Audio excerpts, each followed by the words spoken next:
So I guess everybody's got a lot of questions now this Oregon standoff is coming to a close. We've still got a few guys still in there, but apparently one of the five that was in there was Blaine Cooper, and he's disappeared off the face of the universe. So where in the world is Blaine Cooper? And does he have a warrant out for his arrest for what happened in Oregon? Because he did say at some point they were going to let some of the people go without any charges. Was he one of them, or are they looking for him? Now we all know that Pete showed a video, and maybe you don't know, Pete showed a video of Blaine's wife going to get their kids because CPS was going to go take away their children when he took off to Oregon. Because that's how the government, that's what they do. You mess with them, they mess with your family. But she went to her brother's house, snuck in there and got her kids, and they went off to some undisclosed location, right? So, now nobody told us where he was, but the indications were that Pete and everybody that was involved in this broadcasting this whole thing seemed to know where it is. So I guess we're all going to assume that he's going to go be with his family, which I would expect anybody to want to go back and be with their family. But now, because the LA Times is reporting that 90% of their information they got was from Pete Santilli's channel, which just doesn't make any sense in itself. Like, why would you broadcast everything in a situation like this? I know you want the truth out there, but now it's going to implicate everybody? Like, it's just madness. Right? It's just madness.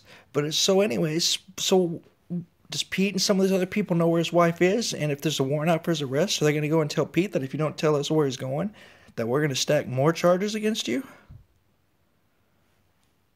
Because I'm not sure, but I was under the impression that, Pete was just a loud-ass mouth reporter. I was actually getting a feeling kind of towards the end there that he was kind of getting pushed out of the situation a little bit.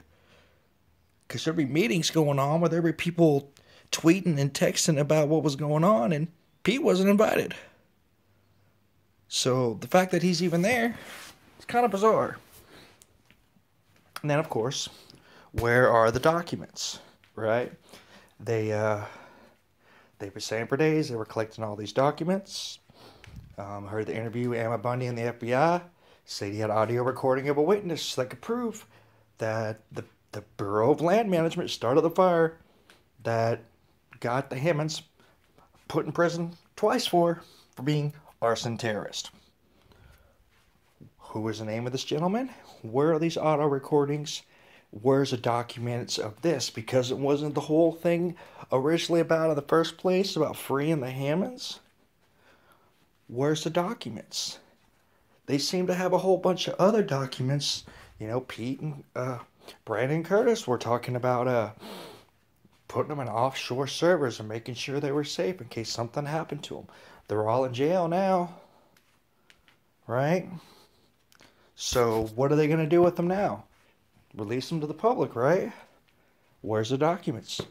Nobody seems to know. There's a lot of dodgy stuff going on. Now we've got 90% of the witnesses saying, Lavoie was executed with his hands up. But then you got one other guy trying to tell everybody he basically tried to kill himself. And I understand this man kind of bordered on wanting to be a martyr. But it just sounds like a bunch of crap. It just sounds like a bunch of crap. So, if anybody has answers to any of these questions, I think a lot of us are dying to know. Where's Blaine Cooper? Where are these documents? Are these guys going to get bail? Or is Pete Santilli going to get let go? I don't know. So, I guess we'll all have to wait and find out. But if anybody hears anything, I know I, for one, would definitely like to know. And that's it. That's all I got.